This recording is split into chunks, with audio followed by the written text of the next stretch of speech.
My boss told me to sign the papers. I did. Then the lawyer turned to him and said, "Read it again." That's the line that split the week clean in half, before and after. If you want the whole thing, start 2 days earlier, when I still thought loyalty was something that protected you if you'd carried enough boxes and kept your mouth shut.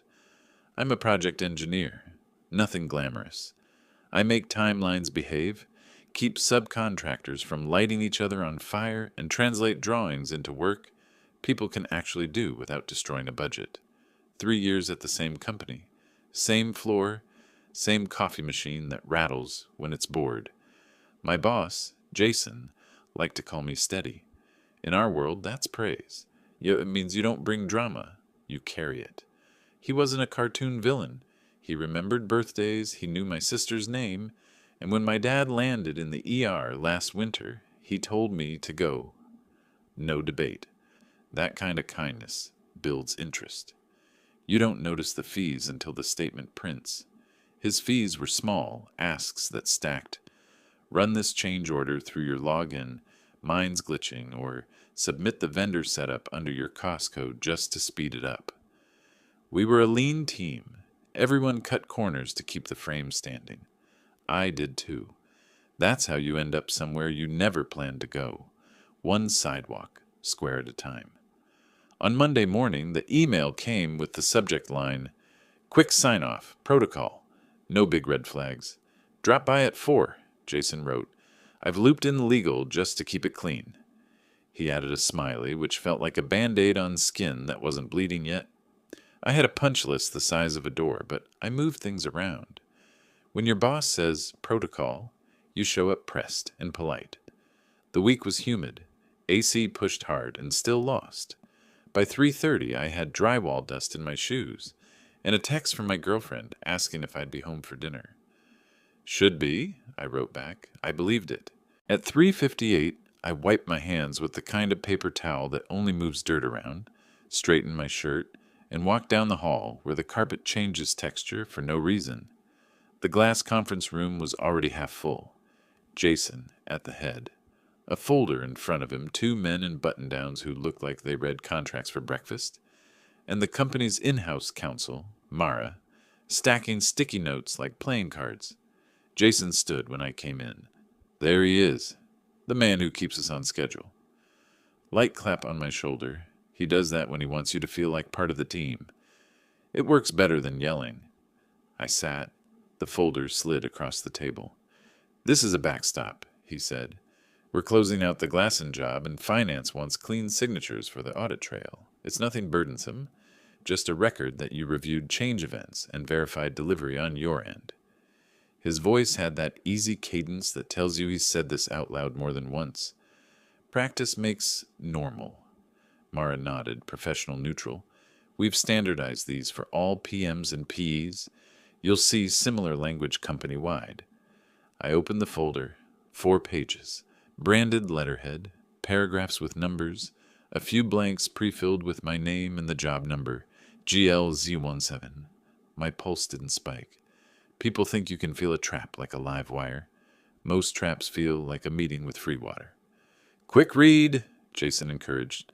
"We just need it in the pile tonight." I read. I always read.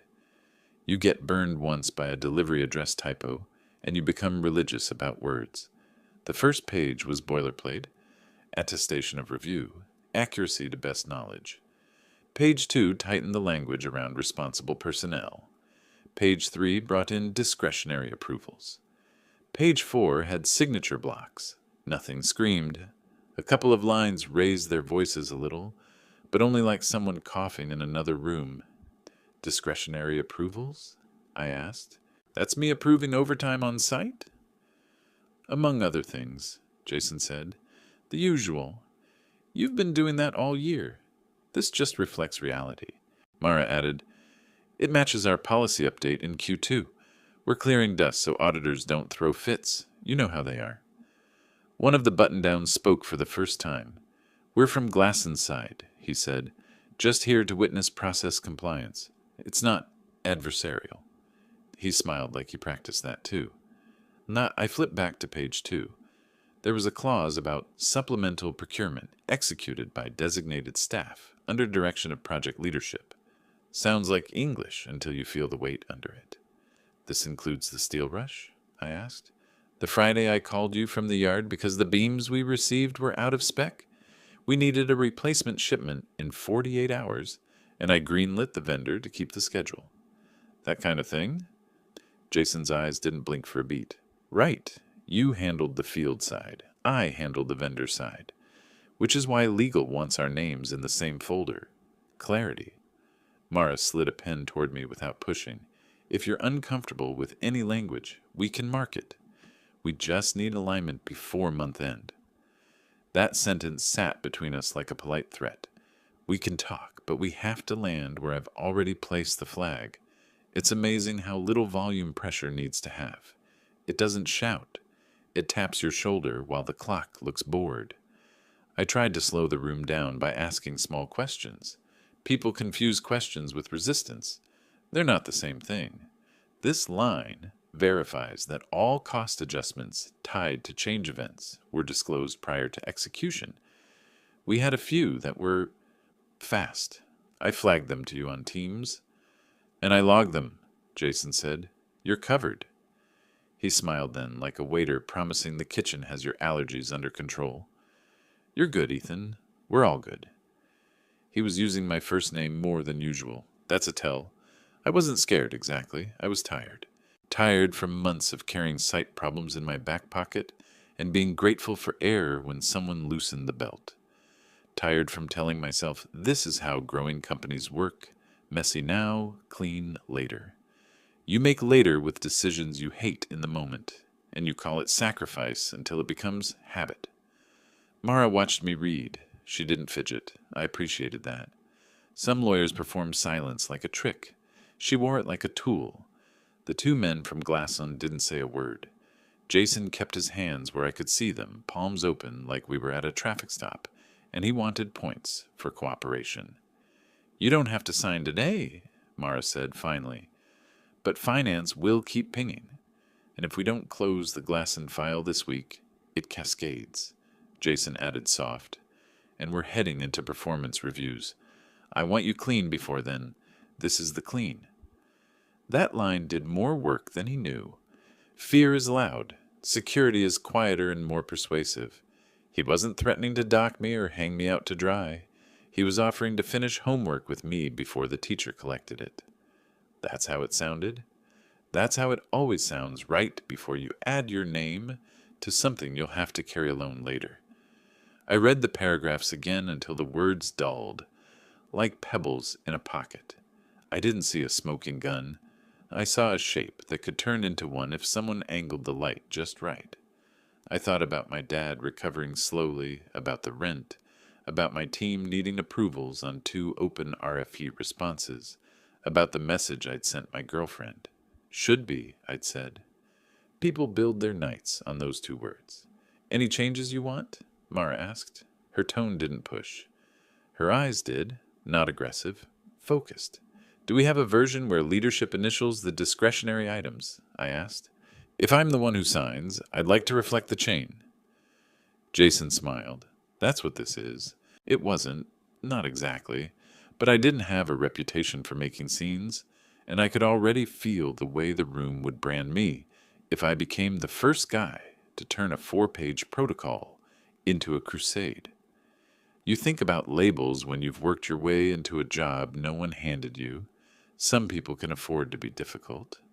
I wasn't sure I was one of them. I closed the folder and let my hand rest on top of it. Okay, I said. If this is just housekeeping, I'm not going to be the reason the closet stays messy. That was my attempt at humor. Jason laughed on cue. The Glasson men loosened their shoulders like someone had cracked a window. I didn't pick up the pen yet. I looked at Mara. If there's anything in here that changes my exposure after I sign, if there's any interpretation I'm not seeing, I want to know now. I'm not asking for protection. I'm asking for truth. She held my eye. The truth is that signatures tell stories. Make sure it's one you can live with. That wasn't the sales pitch I expected. It landed anyway. I thought of every small shortcut we'd taken to keep bigger things from falling down, and how the bill for those shortcuts always arrives looking like paperwork. Jason pushed the pen closer this time. "We're good," he said. "This is just putting a date on what already happened." He believed that, or he was good at sounding like he did. I drew a breath, the kind where you can hear the HVAC in your head, and told myself what I always tell myself in rooms like this. You didn't get here by luck. You got here by solving the problem in front of you and dealing with fallout later, if there is any. I put the tip of the pen to the line and paused long enough to feel the plastic warm under my fingers. In my head, I could hear my dad again, the advice he repeats whenever he doesn't know the specifics. Read twice, act once. I read twice, I acted, but that was just the beginning. When I walked out of that room, the hallway felt colder than it should have. Maybe it was the air vent above the copy machine, or maybe it was just my nerves trying to cool off something that had already started burning. I told myself it was fine. Paperwork was always dull until someone gave it meaning. By the time I reached my desk, Jason had already sent me a thank you email. "Appreciate the quick turnaround. You just made my week easier. Grab lunch on me soon." He never said thank you unless there was a reason to, but I'd already done the math. He needed my name on that line. He had it now. The next 2 days were quiet. Too quiet. Jason avoided eye contact when he passed my desk. Meetings that used to include me went on without an invite. Mara from legal didn't reply to my follow-up email, asking if we'd finished processing the audit. That silence had texture. The kind that sounds like people talking in another room about you, not to you. Wednesday morning, the first hairline crack appeared. Finance sent a clarification request for the Glasson project. The message was short, polite, and aimed squarely at me. "Please confirm that you authorized the secondary procurement of steel beams on 7/14 per attached agreement." The attachment was the file I'd signed. Only now the section headers looked different, highlighted, bold. I opened it again, line by line, and there it was, a paragraph that hadn't been bolded before. It wasn't just a review statement. It was a personal assumption of liability for unauthorized spending. Not company liability. Mine. I stared at the screen until the words started to shake. Then I checked the timestamp. The document had been revised the night before the signing, less than 12 hours earlier. Jason had said it was just protocol. I forwarded the email to him with a single line. "Need to discuss this. ASAP."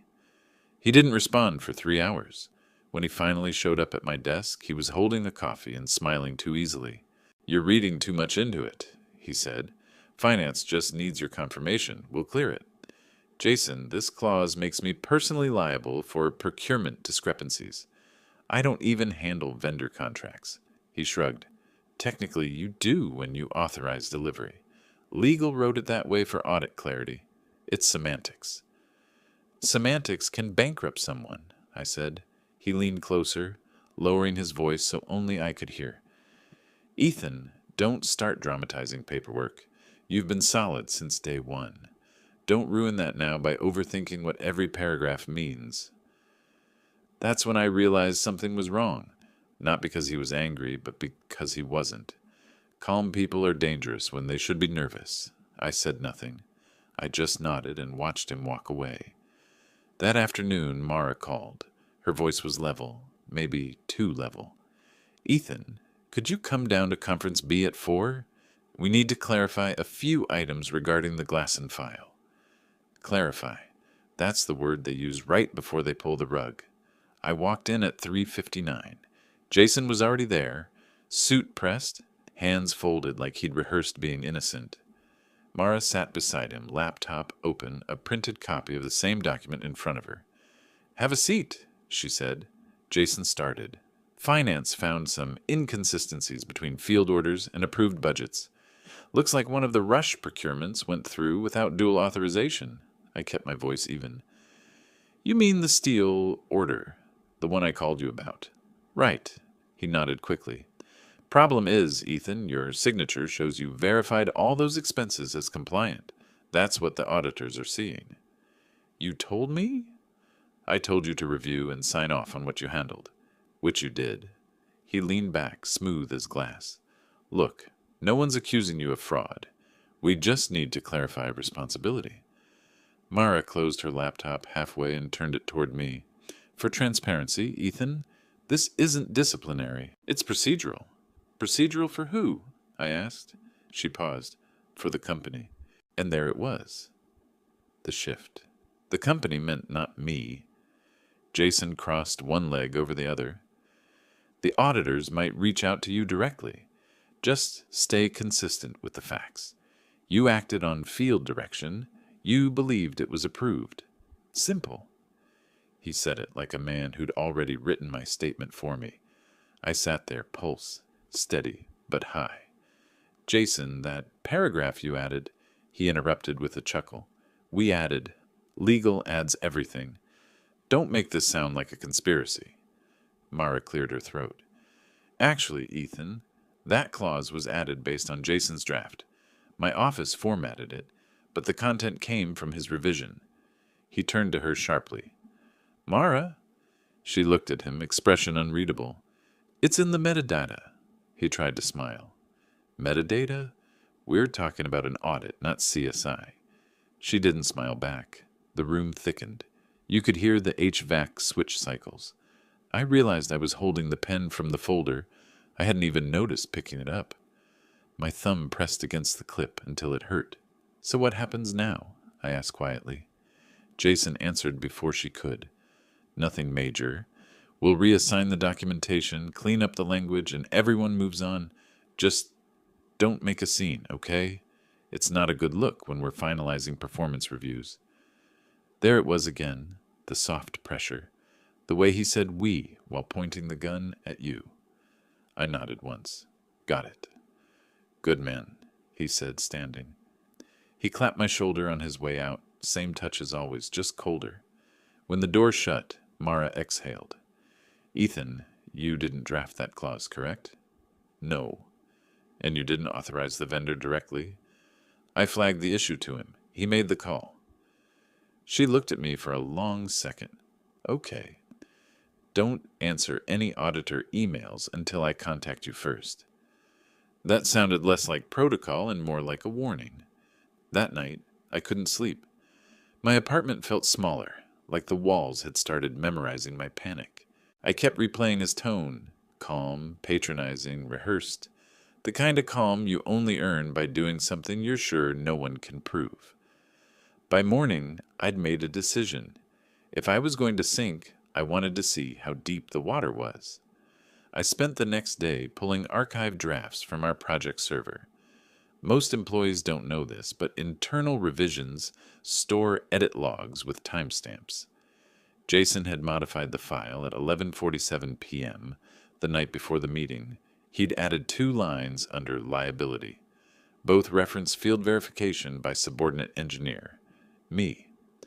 I stared at the revision history until the text blurred. At 5 p.m., I forwarded the file to myself from a personal address and saved it to a flash drive. Then I deleted the sent email, cleared my cache, and locked my laptop. I wasn't trying to play detective. I was just trying to stop being a victim of other people's confidence. The next morning, Mara sent another invite. 9:30 a.m. meeting, legal counsel present. I arrived early. Jason was already there, pretending to scroll through his phone. The same folder sat in front of him like an altar. Mara entered a minute later, followed by a man I didn't recognize. Older, gray suit, calm. He carried a leather portfolio and nodded once to me before sitting. Ethan, Mara said, this is Daniel Rhodes, external counsel. He's here to finalize the audit review. Jason smiled like the sun came out. Just a formality. Daniel flipped open the folder, scanned the pages, and adjusted his glasses. He looked at Jason. Mr. Ford, can you read Clause 14 aloud, please? Jason hesitated. It's standard language. Read it, Daniel said softly. Jason cleared his throat. All discretionary procurement approved under direction of project leadership shall be deemed authorized by said leadership and financially accountable to their signature. He looked up. And? Daniel tapped the corner of the page. And you signed the leadership authorization on the previous revision, not Mr. Cole. Jason blinked. What? Daniel turned the page toward him. You attached his signature to a subordinate verification, but you initialed the directive as leadership authority yourself. In plain terms, you assumed primary liability. It's written right here. The color drained from Jason's face. I didn't say a word. I didn't need to. Daniel leaned back. You might want to call your lawyer, not me. The room went silent. Not the kind of silence that waits for someone to speak. The kind that means something's gone wrong, and I didn't know it yet. But that signature would cost him everything. Jason didn't move at first. He just stared at the page like the words might rearrange themselves if he glared long enough. I'd seen him bluff his way through contracts, city inspectors, even angry clients who threatened lawsuits, but not this. This time, there wasn't a tone he could use, or a room he could charm. The silence was a mirror, and for once, it was turned toward him. Mara sat still, hands folded, eyes fixed on Jason. Daniel Rhodes leaned back in his chair, calm like he'd done this 100 times before. He wasn't cruel, just precise. He had that quiet authority lawyers get when they're holding a straight flush and the other guy's still pretending he's got cards. Jason finally exhaled. Slow. There must be a mistake, he said. That clause wasn't supposed to... Daniel raised a hand. Don't finish that sentence. Intent doesn't undo execution. You signed the leadership authorization revision. You initialed the financial directive. Mr. Cole signed only the verification line. He turned to me. That's you, correct? I nodded once. Jason tried again, his voice tightening. You're telling me I just... What? Took responsibility for the entire cost discrepancy? That's absurd. That's not how it works. Mara closed her laptop softly. It's exactly how it works. You made the change, Jason. You submitted the version for signature. The metadata confirms it. He turned on her. You could have flagged it. Her expression didn't change. You labeled it final. You said it matched finance's wording. You insisted it go through that day. Daniel folded his hands. If you'd like to contest authorship, we can subpoena the document log, but I wouldn't recommend it. Jason's jaw flexed. He looked at me like maybe I'd throw him a line. The same man who'd smiled at me every morning and said we were a team. I didn't. I just sat there. I thought you were loyal, he said finally. Loyal to what? I asked. Covering your tracks? That shut him up. Daniel's tone softened just a little. Gentlemen, here's what happens next. The audit committee will be notified that the directive came from leadership. That places the responsibility on the person who executed the change. The company will review the financials accordingly. Jason's lips barely moved. You're hanging me out to dry. Mara shook her head. You hung yourself when you changed the document after hours. He stood up so fast the chair hit the wall. You think this clears you? He hissed at me. You signed it. Your name's still on it. I signed what you gave me, I said quietly. You wrote your own rope. He opened his mouth again, but Daniel cut in. That's enough. This meeting's concluded. Jason, I'll walk you through the compliance procedure privately. Ethan, you're excused. I stood. My legs were steady, but the rest of me felt like I'd swallowed static. Outside the room, the office hum returned. Keyboards, phones, someone laughing down the hall. The normal sounds of people who didn't know something had just broken. Mara followed me out. Ethan, she said, lowering her voice, you need to document everything from the day you signed those papers. Keep it factual, not emotional. Dates, times, emails. I'll make sure HR sees the right version. Is he... I started. Under review, she said. For now. That word, for now, was doing a lot of work. I went back to my desk. My monitor was still open to the project schedule I'd been updating before the meeting. Colored cells, percentages, neat columns. It all looked meaningless now. I closed the file, grabbed my jacket, and walked out. It wasn't victory. It didn't even feel like relief. It was just quiet. The kind of quiet that follows a long storm you didn't see coming until it hit. That night, I sat in my kitchen, lights off, laptop open to the company portal. There was already a notice. Leadership change pending. Project director interim assignment under review. No mention of Jason by name, but everyone would know. I scrolled down to the glass-on project log. My name was still listed under project engineer. Below it, new status. Audit cleared. Verified. I stared at it for a while, then shut the lid. The next morning, the company felt different. People were whispering in hallways, pretending to care about coffee machines while asking, "Did you hear?" Jason's office door stayed closed. By noon, IT showed up with a box and a badge scanner. He was gone by 2. I should have felt vindicated. I didn't. I just felt tired. Mara stopped by my desk later. "You all right?" "I will be," I said. She nodded.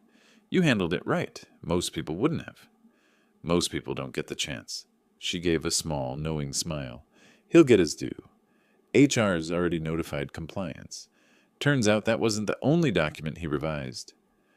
I didn't ask for details. I didn't need them. When I left the building that evening, the air was cool, the kind that smells like rain before it falls. I stood in the parking lot for a long minute, watching the reflection of streetlights on car roofs. For the first time in months, I wasn't looking over my shoulder. That night, I stopped being the quiet one. 3 weeks later, I got the email. Subject: resolution notice, glass and audit. The body was 2 lines long. Audit concluded. No further action required. Please confirm acknowledgement. That was it. No apology, no summary, no mention of Jason, just a clean sentence that erased 6 months of tension. I hit acknowledge and closed the tab. By the next morning, his nameplate was gone from the office door. The blinds were drawn, desk empty, chair replaced. You could almost believe he'd never worked there. Almost. Rumors said he'd stepped down voluntarily. I didn't correct anyone. There's a kind of mercy in silence. It lets people build their own version of justice. Mara stopped by one afternoon. She handed me a sealed envelope. "From corporate," she said, "for your records." Inside was a letter on thick paper, an acknowledgement of cooperation and integrity during the audit process. It also came with a modest bonus check, enough to fix my car, pay rent, and buy something I hadn't had in months. Sleep. She paused at my desk before leaving. "You handled that with more restraint than most," she said. Restraint was all I had left. She smiled, faint but real. "Keep it. It'll serve you better than revenge." After she left, I sat for a while staring at the empty space where Jason's office had been. The world didn't clap or change color. There was no triumphant soundtrack, no poetic justice flashing across the screen. Just quiet, the kind that makes you realize how much noise someone added to your life when they were pretending to lead it. A month later, I turned in my resignation. No drama, no speech, just a folded letter and a handshake with HR. The following Monday, I woke up without an alarm for the first time in years. The air felt lighter. I poured coffee into a chipped mug, opened my laptop, and began drafting my own consultancy proposal. Small projects, honest contracts, no middlemen who smiled too easily. Around noon, I got a message from Mara. "He's under investigation, multiple accounts. You did the right thing walking away." I stared at it for a moment, then typed back. "I didn't walk away. I just stopped standing where I didn't belong." I closed my laptop and stepped outside. The city was loud, traffic, sirens, wind, but it felt like mine again. I ran into one of the junior engineers from my old team at a cafe a few days later. He looked nervous when he spotted me.